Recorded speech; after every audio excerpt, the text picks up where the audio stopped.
राज ने रचना को बिना कपड़ों के अपने दोस्त के साथ अंगे हाथों पकड़ चुका था। उस दिन रचना को उसने डिवोर्स की धमकी भी दी थी, लेकिन शांति देवी की कसमों ने उसके यह करने से रोक दिया था। अगर वह अपनी कसम ना देती तो वह उस दिन रचना से अपना नाम भी छीन लेता। उसके बाद इमरती देवी ने बहुत कोशिश की कि उनकी सहेली का पोता उनकी नातिन को विदा करवा कर ले जाए, लेकिन राज की नाह में हाँ ना बदली। वह अपने जुबान का इतना पक्का था कि सामने वाले को भी इतना ही खरा मांगता था जो सिर्फ उसका हो और सर से पैर तक उसी का रहे, ना कि औरों के बिस्तर की खूबसूरती बने।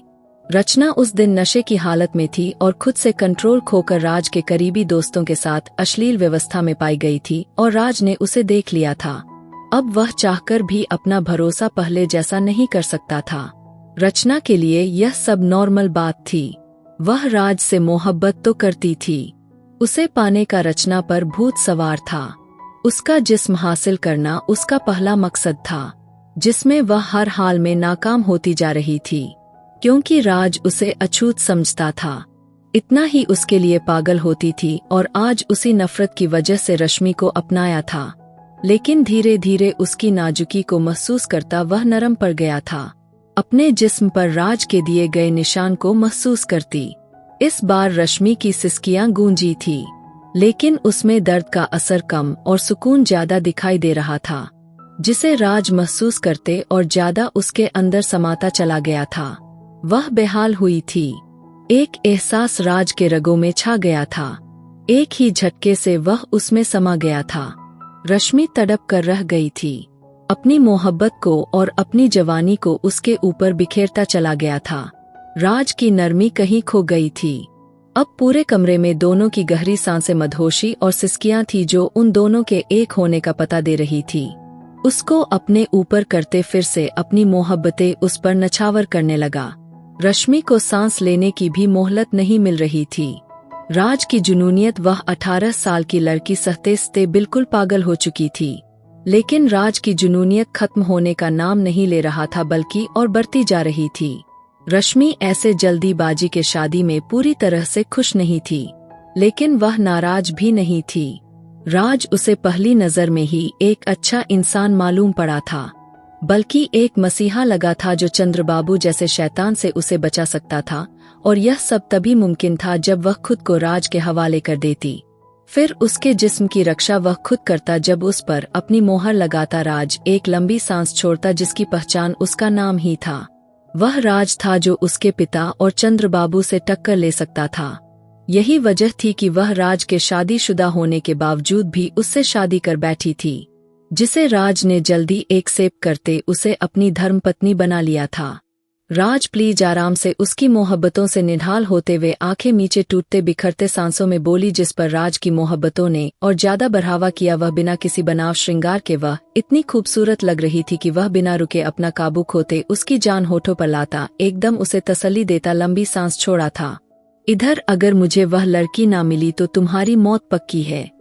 ईश्वर त्यागी, मैं बिल्कुल भी तुम्हारा लिहाज नहीं करूंगा। चंद्रबाबू की आवाज में गुर्राहट थी। वह मिल जाएगी, आपकी ही है। मैं यह वादा करता हूँ, यह त्यागी की जुबान है। चंद्रबाबू को यकीन दिलाते कहा, 24 घंटे के अंदर उसे ढूंढकर मेरे हवाले कर दो। शादी अब बाद में करूंगा, पहले उसके नाजुक जिस्म में अपनी प्यास बिछाऊंगा, उस पर अपनी मोहर लगाऊंगा। चंद्रबाबू के निगाहों में रश्मि का नरम नाजुक खूबसूरती चेहरा घूमा था, जिसने पल में चंद्रबाबू के जज्बातों में आग मचाई थी। मुझे वह लड़की हर हाल में चाहिए, हर हाल में, वरना सबको जलाकर राख कर दूंगा, सब कुछ बर्बाद कर दूंगा। ईश्वर त्यागी, चंद्रबाबू ने ऊंची आवाज में उसे ललकारा तो ईश्वर त्यागी ने अपने होठ पीछ लिए। चंद्रबाबू एक बहुत बड़ा स्मगलिंग का सप्लायर था। नई और खूबसूरत लड़कियों की भी खरीदारी करता था। कोई भी नई लड़की आती तो सबसे पहले उस लड़की के साथ चंद्रबाबू एक रात बिताता, उसके बाद उस लड़की को बेच देता। और रश्मि उसे पहली नजर में ही पसंद आ गई थी, इसलिए उसने ईश्वर त्यागी से रश्मि का हाथ मांग लिया। ईश्वर त्यागी उसके हर गलत काम में उसका साथ देता था। बरसों से उसने अपनी रश्मि को छुपा कर रखा था, लेकिन एक दिन चंद्रबाबू की नजर उस पर पड़ी और अपने कर्ज के बदले चंद्रबाबू ने उससे रश्मि की डिमांड करी। वरना जो कर्ज ईश्वर त्यागी ने चंद्रबाबू से लिया था वह उसे वापस करके अपनी बेटी को बचा सकता था। ईश्वर त्यागी ने किसी तरह रश्मि को चंद्रबाबू के साथ शादी करने पर राजी कर लिया था, लेकिन एन टाइम पर शादी वाले दिन ही उसे यह पता चल गया कि उसके पापा जिस आदमी से उसकी शादी कर रहे हैं वह एक अच्छा इंसान नहीं है, वह बहुत बड़ा गुंडा है। इसी वजह से वह शादी वाले दिन ही घर से भाग आई थी और अभी तक कोई भी पता नहीं लगा सका था कि वह कहाँ है। सुबह राज की आंख खुली तो रश्मि को गहरी नींद में पाया। उसके सीने पर सर रख के गहरी नींद में सोई थी। उसके मध्यम सांसें महसूस करती राज के चेहरे पर एक भरपूर मुस्कान ने छुआ था। उसके अंदर की मोहब्बत को सिंचाई मिली थी, लेकिन शायद यह भी थोड़े वक्त के लिए हो। एक बार फिर से उसके अंदर अपनी पत्नी की प्यास जागी थी, जिस पर अपने होठों का निचला किनारा दांतों में दबा गया, क्योंकि सारी रात उसने उसे एक पल के लिए सोने नहीं दिया था और अभी थोड़ी देर पहले ही वह नींद में गई थी। लेकिन एक बार फिर उसके बालों में हाथ चलाता वह उन पर अपने हंठ लगा गया। एक अजीब सी प्यास जागी थी उसके अंदर। रात के मोहब्बत के बाद उसे और ज्यादा बेचैनी हो रही थी, जिसे वह खुद भी समझ नहीं पा रहा था। अचानक से उसे अपने नीचे करते वह फिर से उस पर मोहब्बतें बरसाता चला गया। रश्मि फिर से आनाकानी करती उसे बचने की कोशिश कर रही थी। अपनी गर्दन पर गीला होठ महसूस करते हुए नींद में गहरी सांस भरते बड़ी घबराहट में राज को खुद से दूर झटक गई, जिस पर राज का दिमाग घूमा और अगले ही पल वह उसके ऊपर होता उसकी सांसें रोकने के करीब आ गया था। रश्मि घबराकर आंखें खोलती राज को शर्माती हुई देखने लगी। वह उसकी घनी पलकों को नरमी से छूता, वह उसके होठ पर झुकता उसे पागल कर गया था। एक बार फिर से राज को रात वाले रूप में देखते हुए दिल जान से कांप उठी थी। राज प्लीज, अभी नहीं, मुझे बर्दाश्त नहीं हो रहा। वह आंखों में आंसू लिए बोली, अच्छा अभी दर्द ठीक कर देता हूँ तुम्हारा। उसके जिस्म के हर अंग को धीरे धीरे चूमते और सहलाते उसके नाजुकी को नजरअंदाज करता फिर से अपना जुनून उस पर नछावर करने लगा। रश्मि की आंखों से आंसू बहते तकिए को भिगो रहे थे, जबकि राज अपनी मोहब्बत से उसकी जान फिर से निकालने को तैयार बैठा था। वह उसे सावर के नीचे खड़ा किए खुद ही उसे नहला रहा था, जबकि वह बच्चों की तरह उससे आनाकानी कर रही थी, जो उसे बहुत बेशर्म और ढीठ दिखाई दे रहा था। अरे अब क्यों रो रही हो? अब तो कुछ नहीं किया मैंने। वह सावर बंद करते उसे बाट टप में पटकते प्यार भरी शब्दों में बोला, आप बहुत जालिम हैं। वह आंसू पोंछते बोली, एक ही रात में तुमने मेरा बुरा हाल कर दिया। वह आईब्रो ऊपर करते उसे बाहों में भरते बाहर लाया और ड्रेसिंग रूम में बिठाते टॉवल से उसका बाल सूखा करने लगा। वह उसे बिल्कुल बच्चों की तरह ट्रीट कर रहा था। टॉवल सर पर रखे वह उसके माथे तक लाया हुआ था। उसके लाल होठों को देखते राज ने फिर से प्यार भरी मोहब्बत की। रश्मि ने उसे जोर से चुटकी काटी। अरे मार क्यों रही हो? राज ने उसे घोरा। जो आप कर रहे हैं उसका क्या? इतना पागल दीवाना कौन होता है? रात से अब तक आपने मुझे पागल कर दिया है। एक तरफ मुझसे नफरत करते हैं और दूसरी तरफ यह सब नरम शब्दों में पलके गिराए शिकायत कर रही थी। उस वक्त गुस्सा था, मैं तुमसे नफरत क्यों करने लगा? वह अब की बार गंभीर हुआ। गुस्सा किया क्योंकि तुमने मुझसे झूठ बोला था। वह उसका एक ड्रेस अलमारी से निकालता उसकी तरफ बढ़ाया, तो यह ड्रेस कब लाया आप? वह हैरान होती उसके हाथ में से ड्रेस देखती बोली। राज ने गहरी सांस भरी और वह उसे क्या बताता। यह सब ड्रेस उसने रचना के लिए लाए थे जब उनकी शादी हुई थी, लेकिन यह सब ड्रेस बिल्कुल अनछुए थे। वह मार्केट जाता तो जब भी कुछ पसंद आता तो ले आता, लेकिन यह उसके मन में ही रह गया। वह अपनी पत्नी को दे नहीं पाया। रचना सिर्फ उसकी पत्नी थी, लेकिन उसने आज तक रचना को छुआ नहीं था। रश्मि एक दिन में ही उसकी पत्नी बन गई। मैं पहना दूं? वह ड्रेस हैंगर से निकालता पूछने लगा। नहीं, मैं खुद पहन लूंगी। वह घबराकर जल्दी ड्रेस लेती ड्रेसिंग रूम में बंद हो गई, जबकि राज भी अपना ड्रेस लेता बाथरूम में बंद हो गया। इधर ईश्वर त्यागी मैडम जी का पता चल गया है। ईश्वर त्यागी के खास आदमी ने उसे आते ही खबर दी कहाँ है। ईश्वर त्यागी ने बड़ी बेचैनी से पूछा था तो उसके आदमी ने अपने पीछे खड़ी लड़की की तरफ इशारा किया था। त्यागी एक पल को सोच में पड़ गया। वह खूबसूरत लड़की बहुत ही खूबसूरत कपड़े पहने थी। ईश्वर त्यागी से अपना नजर हटाना ही मुश्किल हो गया था। आपकी बेटी मिसिंग है, वह बड़ी स्टाइल से कहती। हाँ, मेरी बेटी है। कहाँ है वह?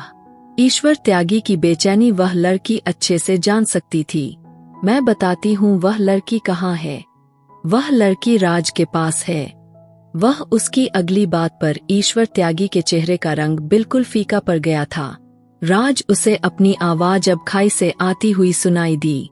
वह वहां कैसे पहुंच गई? ईश्वर त्यागी ने हैरानी से पूछा।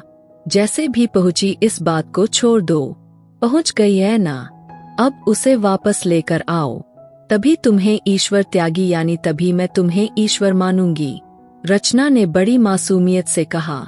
मुझे अपनी बेटी राज से वापस लेने आती है, समझी? वह बड़े गुस्से से बोला। रचना ने एक गुस्से वाली मुस्कान उसको पास की, जबकि उसने रश्मि और राज की शादी की बात को छुपा लिया था।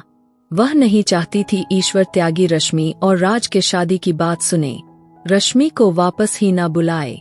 क्या हुआ? कहाँ से आ रही हो? हवेली में घुसती हुई शांति देवी ने उसके चेहरे पर एक अजीब सी खुशी देखी तो पूछ लिया। अरे माँ जी, यहाँ आओ, मैं आपको एक अच्छी न्यूज सुनाती हूँ। वह शांति देवी का हाथ थामे सोफे पर बैठी बहुत जल्द रश्मि नाम का कांटा हमारी जिंदगी से निकल जानी है। जस्ट वेट, बस थोड़ा इंतजार करना पड़ेगा। बोली। क्या मतलब?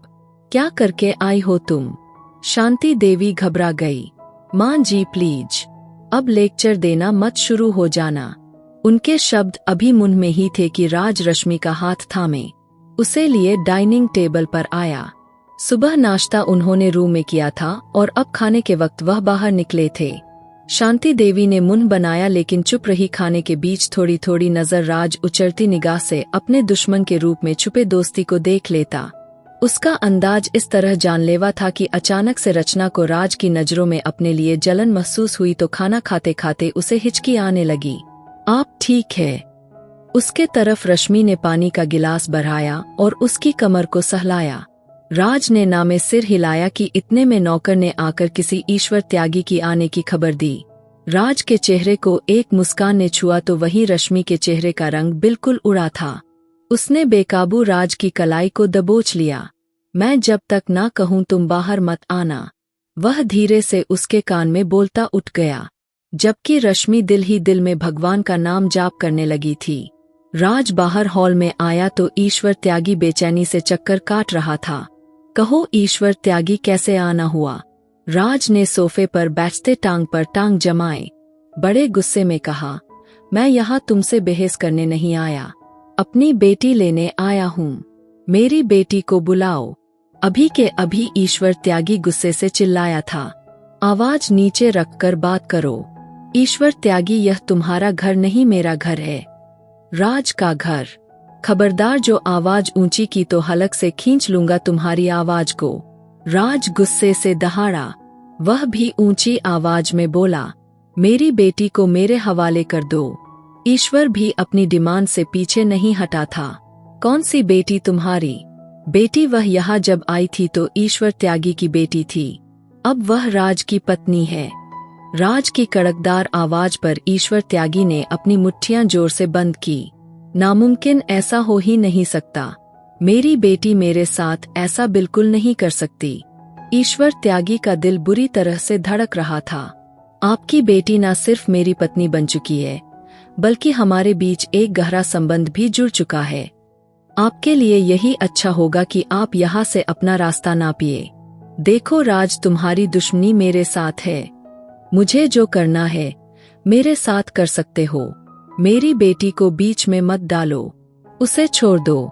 ईश्वर त्यागी राज बड़ी गुस्से से भरी आवाज में बोला था। खबरदार, जो अपनी जुबान से मेरी पत्नी को मुझसे छोड़ने को कहा तो मैं जान ले लूंगा तुम्हारी। चलो निकलो यहाँ से जल्दी। वह गुस्से से बोलता हाथ के इशारे से बाहर का दरवाजा दिखाया। तुम्हें यह सब बहुत महंगा पड़ेगा। अपनी बेटी तो मैं तुमसे लेकर रहूंगा। Just wait. ईश्वर त्यागी अपने शॉल को ठीक करते दूसरे कंधे पर डालते बाहर चले गए, जबकि राज वापस अंदर की तरफ आया था, जहां रचना ने रश्मि पर हाथ उठाया हुआ था। रचना अचानक राज की आवाज पर उसका हाथ हवा में ही रुक गया। चेहरे पर एकदम हवाइयां उड़ने लगी। तुम्हारी हिम्मत कैसे हुई मेरी पत्नी पर हाथ उठाने की? राज ने रश्मि को अपने साथ चिपकाया तो रश्मि ने हैरानी से बिन कहे शब्दों से उस आदमी को देखा जो एक रात में ही इतना बदल गया था। यह लड़की मेरी पत्नी है। राज ने उसकी बात काटी। राज, तुम रचना से ज्यादा उस लड़की को कैसे अहमियत दे सकते हो? शांति देवी ने भी बीच में बोलना जरूरी समझा, क्योंकि अब इस लड़की को एक धर्मपत्नी की हैसियत दे चुका हूँ। यह मेरी धर्मपत्नी है। उसे और ज्यादा अपनी बाहों में दबाता हुआ उसके पैरों तले से जमीन खींच लिया था। उसका इस तरह बेबाक अंदाज देखती शांति देवी समेत रचना को भी बहुत गुस्सा आया था, लेकिन राज के आगे बोलना मतलब अपनी सामत लाने जैसा था। डार्लिंग, चलिए, मुझे तुम्हारी प्यास हो रही है। मुझे तुमसे सुकून चाहिए। वह गंभीर शब्दों में कहता रश्मि को अपने साथ चिपकाए अपने रूम की तरफ बढ़ गया। रश्मि ने रूम में आते ही एकदम राज से दूरी बनानी चाहिए। खबरदार, जो तुमने 1 इंच की भी दूरी बनाई तो जान ले लूंगा तुम्हारी। राज ने उसे घूरते हुए कहा तो वह मुंह बनाकर उसे देखने लगी। राज से अब तक क्या कर रहे हैं? जान हथेली पर तो लाई हुई है मेरी, वह रूठे अंदाज में बोली, जबकि वह उसकी बात पर राज को घूर कर देखा। बेशर्म राज! वह अपने होठों से बड़बड़ाती राज की तरफ मुंह हटाती दूसरी तरफ फेर गई। राज ने उसकी कमर को फिर से दबोचा, उसको खींचकर अपने पास किया तो वह बिन कटी डाल की तरह उससे जा लगी। राज! उसने नरम शब्दों में पुकारा। राज की जान व उसके चेहरे पर झुकता उसे मोहब्बत में बुलाया था। उसकी कान की लो चूम लिया था। रश्मि की आंखों में हैरानी थी। क्या मैं आपकी जान हो सकती हूँ? वह कुछ पल के बाद राज ने अपने सीने में भी रात के मोहब्बत करने के बाद यह सवाल करने की गुंजाइश बनती है क्या? वह उसका मूड फिर से चेंज होने लगा। राज, पापा आए थे। क्या कहा उन्होंने? उन्हें कैसे पता चला कि मैं यहाँ हूँ? उसका ध्यान बटाने की कोशिश करने लगी।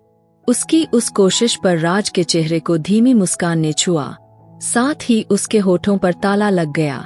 एक ही रात में तुमने मुझे अपना दीवाना बना लिया है। मैं सच कह रहा हूँ, अगर थोड़ी सी और ज्यादा दूरी बनाई तो तुम्हें कच्चा चबा जाऊंगा। वह उसे लिए फिर अपने बिस्तर पर आया। रश्मि की सांसें फिर से अटकने लगी। प्लीज, डरते डरते राज को रोकना चाहा, जो अपनी शर्ट फिर से उतारता उसके ब्लाउज का हुक खोल चुका था। मुझे रोकने की हल्की सी भी हिम्मत की तो तुम्हें महंगी पड़ेगी राज की जान। राज ने उस पर फिर से मोहब्बतों की बरसात की। रश्मि के साथ इसके समंदर में गोते लगाता। राज, आपको सहन करना इतना आसान नहीं। वह मैं धीमे से बोली, जानता हूँ, और राज को सिर्फ रश्मि ही सहन कर सकती है। एक ही झटके पर वह उसके ब्लाउज को दूर फेंकता। उसकी धड़कनों में मुंह छुपा लिया था। रश्मि की सांस गहरी हुई थी। तभी दरवाजा खुला और रचना अंदर दाखिल हुई, लेकिन अंदर का जो मंजर उसने देखा उसकी आंखों में खून उतरने लगा। चेहरे पर शर्म हया की लाली बिखर गई, जबकि राज ने गर्दन फेरकर एक नजर उसे देखते दांत पर दांत जमाए गुस्से से उसे देखने लगा, जैसे कह रहा हो दफा हो जाओ यहाँ से। अर्चना की आंखों में रेरों आंसू झिलमिला उठे थे। इतनी चाहत थी उसे राज की बाहों में ऐसे झूलने की, और उसने एक रात भी अपनी बाहों में न भरने दिया। उस लड़की को अपनी पत्नी बनाकर सारी मोहब्बतें उस पर न्योछावर कर रहा था। रश्मि रचना को यूं सामने देखती बुरी तरह से मचली थी, लेकिन राज ने उस पर अपना सारा वजन डालते उसका झपटना रोका था। रचना बेशर्म की तरह अब भी वहीं खड़ी थी। तुमने अच्छा नहीं किया राज, तुमने मेरा हक किसी और को दिया। मैं तुम्हें कभी माफ नहीं करूंगी। दफा हो जाओ मेरे कमरे से। राज हलक के बल चिल्लाया था। रश्मि भी बुरी तरह से शर्माते अपने जिस्म को छुपाने की कोशिश कर रही थी।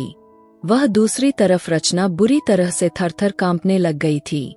राज की आंखों में वार्निंग देख रही थी। रचना एक नजर रश्मि को देखती बाहर निकल गई।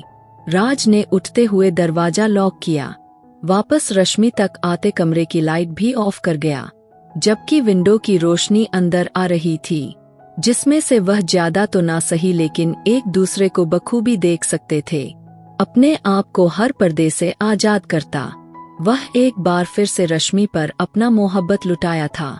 रश्मि ने अपना सांस रोक लिया। रात भी उसका जुनून सहते सहते सुबह भी उसने अपनी मर्जी चलाई और अब भी फिर से थकन से चूर उसका जिस्म अब टूटने वाला हो गया था। लेकिन राज के अंदर की एनर्जी कम नहीं हो रही थी बल्कि पहले से ज्यादा बढ़ती जा रही थी। इस बार रश्मि की चीख निकलवाएगा। कमरे में धीरे धीरे उससे बातें करने लगा। वह उसे मोहब्बत से सीने में भी उस पर अपनी जुनूनियत दिखाता उसे मदहोश करने लगा। जबकि रश्मि का तो हाल था कि अब बस ना जाने कौन सी चक्की का आटा खाते हैं जो इतनी ताकत है और सारी मुझ पर उतार दी है। दिल ही दिल में सोचते वह राज के दिए हर जहर को अपने जिस्म पर महसूस कर रही थी। राज उसकी जिंदगी में एक हवा के झोंके की तरह साबित हुआ था, जिसने सब उलट पुलट कर रख दिया था। लेकिन वह फिर भी तसल्ली में थी क्योंकि उसे छूने वाला पहला और आखिरी आदमी राज ही था। चंद्रबाबू तक जैसे ही यह खबर पहुंची, वह गुस्से से पागल हो गया। राज की पहुंच से वह भी डर रहा था, इसलिए बुरी तरह से गुस्सा करता गया। जानता था बस उस लड़की को वहां से निकालना नामुमकिन हो गया। उस लड़की की खूबसूरती उसे और ज्यादा बेचैन कर रही थी। ईश्वर त्यागी, यह सब ठीक नहीं हुआ। मुझे वह नाजुक सी लड़की अपने बिस्तर पर चाहिए थी और तुम मुझे बता रहे हो कि राज ने उससे शादी कर ली है। कैसे बर्दाश्त करूं? पहला हक तो मेरा था ना, वह चिल्लाया। तभी नौकरानी ने एक लड़की की आने की खबर दी। ईश्वर त्यागी ने चंद्रबाबू को एक नजर देखा और उस लड़की को अंदर लाने को कहा। रचना ने अंदर आते ईश्वर त्यागी को गुस्से से देखा। कैसे बाप हो तुम और कैसा नियत है तुम्हारा कि एक लड़की को नहीं ला सके? वह भड़की थी। चंद्रबाबू की निगाहें उसके जिस्म के आर पार हुई थी, जो अनजाने में ही ईश्वर त्यागी से बात करते चिल्ला रही थी। राज की पहुंच को कौन नहीं जानता। रश्मि के लिए उसकी आंखों में मैंने जुनूनियत देखी थी। मैं कैसे उसे साथ ला सकता था? राज अपने दुश्मनों से बाद में बात करता है, गोली पहले चला देता है। ईश्वर त्यागी ने नफरत से कहा, तो ठीक है, मैं तुम्हारी मदद करूंगी, उस लड़की को तुम तक पहुंचाऊंगी, लेकिन उसके बाद वह लड़की दोबारा राज तक नहीं पहुंचनी चाहिए। वह उन्हें वार्निंग कर रही थी, जबकि चंद्रबाबू की नीयत अब उस लड़की के ऊपर खराब हुई थी। उसे तो बस एक नया चेहरा चाहिए था और वह लड़की जवानी से चूर थी। उसे क्या फर्क पड़ता? तो वह लड़की ही ना। जैसे ही मिलेगी मैं उसे चंद्रबाबू के हवाले करूंगा और तुम्हें मुन मांगी रकम भी दूंगा। ईश्वर त्यागी की बात पर रचना ने चंद्रबाबू की तरफ देखा।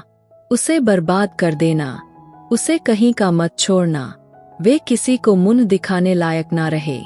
इतना बुरा हाल कर देना कि राज उसे दोबारा अपना ना सके। रचना के होठों से नफरत निकल रही थी। तुम्हारा राज से क्या संबंध है? चंद्रबाबू की गहरी नजर उसके जिस्म के आर पार होती हुई दिखाई दे रही थी। पति है वह मेरा, लेकिन एक दिन भी मेरे पास नहीं आया। तुम्हारी बेटी एक ही रात में उसकी धड़कनों तक पहुंच गई है।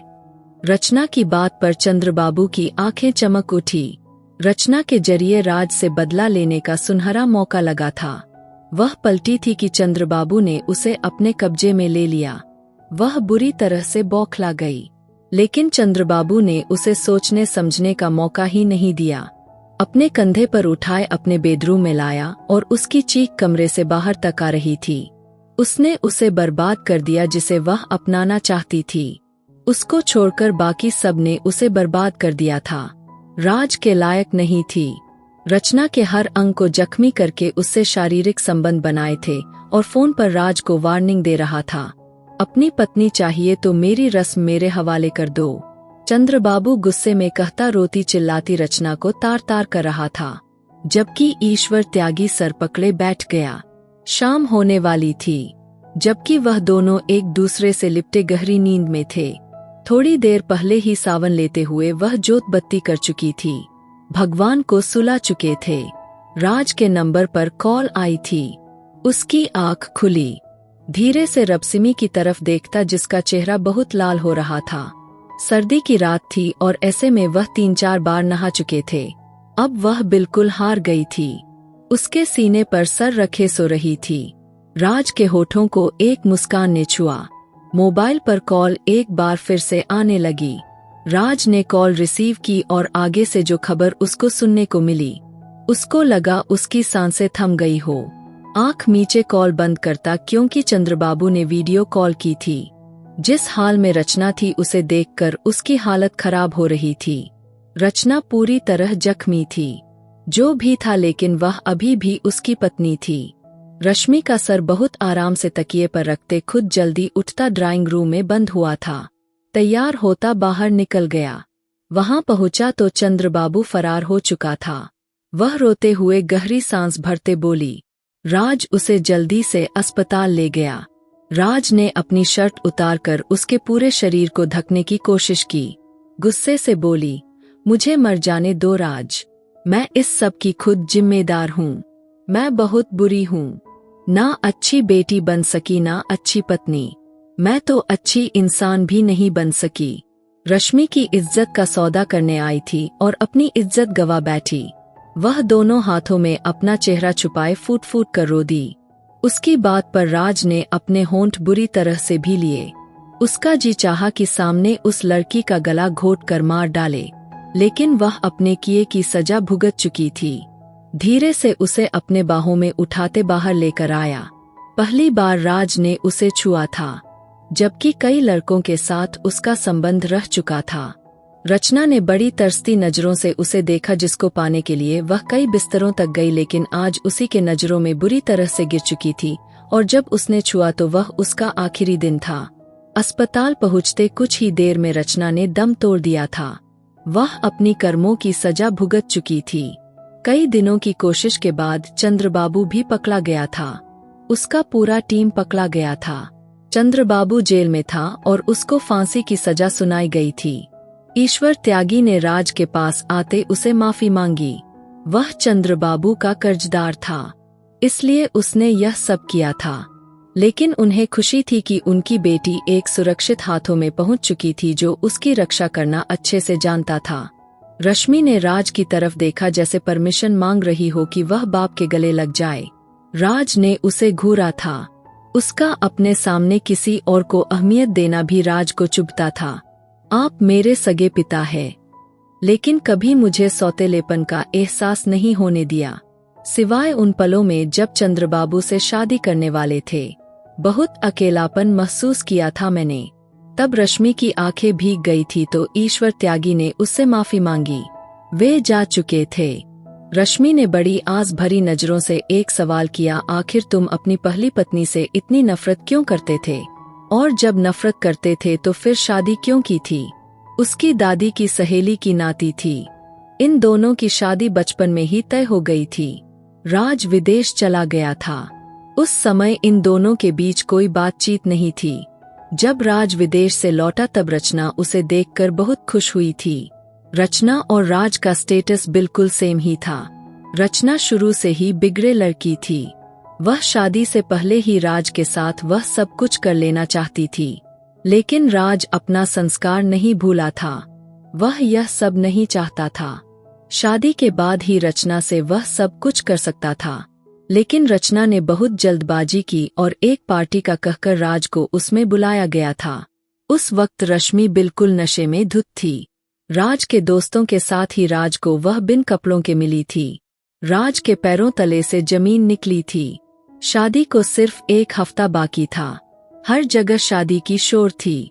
ऐसे में शांति देवी ने उसको अपनी कसम देकर रचना से शादी करने पर मजबूर किया और उसने मजबूरी में आकर रचना से शादी की। यह कहते राज उसके तरफ बढ़ा। उसकी आंखों में आंसू थे। आज के बाद यह आंखें मुझे मुस्कुराती हुई मिले। उसे अपने साथ लगाया। राज, मैं ईश्वर त्यागी की सगी बेटी नहीं। मैंने भी आपसे झूठ बोला था। वह सर झुकाए बोली, जानता हूँ पहले दिन से। तभी कहा था कि तुम्हारा झूठ की सजा मैं तुम्हें मोहब्बत से दूंगा। वह उसके माथे पर हंठ रखकर बोला, अब छोड़ो इन सब बातों को। मुझसे ज्यादा किसी और को फोकस करती हो। मुझे बहुत गुस्सा आता है। वह उसके गालों में दांत गालता बोला, हे भगवान राज, आप तो मोहब्बत के प्यासे बन गए हो। आज रात बनूंगा। रश्मि राज की मोहब्बत और उसकी सच्ची मोहब्बत में दिन ब दिन निखरती जा रही थी। उसके चेहरे पर चेहक राज को बहुत अच्छे लगते थे। एकदम से वह अपनी बाहों में भर गया। राज वह एकदम डर गई। क्या हुआ? इतना डर कैसा? राज पर भरोसा रखो, हल्की सी चोट भी नहीं पहुंचने दूंगा। यूं नो तुम मेरी जिंदगी, मेरे दिल में आने वाली पहली लड़की हो। तुमसे पहले जिंदगी फीकी थी, तुमने मेरी जिंदगी में रंग भर दिए। तुम मेरी वफादार पत्नी हो, सिर्फ मेरी हो। राज तुम्हारा है। उसे कमरे में लाते बिस्तर पर लिटाते उसके माथे पर हंठ रख गया। पूरा राज भी मेरा और उसकी जुनून भी मेरी। रश्मि ने राज को पहली बार अपने सीने में खुद से चिपकाया था, जिस पर राज बिल्कुल पागल हुआ था। उसके ब्लाउज और पेटीकोट को फिर से अलग फेंकता, उसके पूरे शरीर को चूमता उसे भी पागल कर दिया था। वह बहुत तड़प रही थी। सिर्फ उसके होठों से राज सुनाई दे रहा था। राज को तो बोलने तक की फुर्सत नहीं थी, सिर्फ उसको चूमे जा रहा था।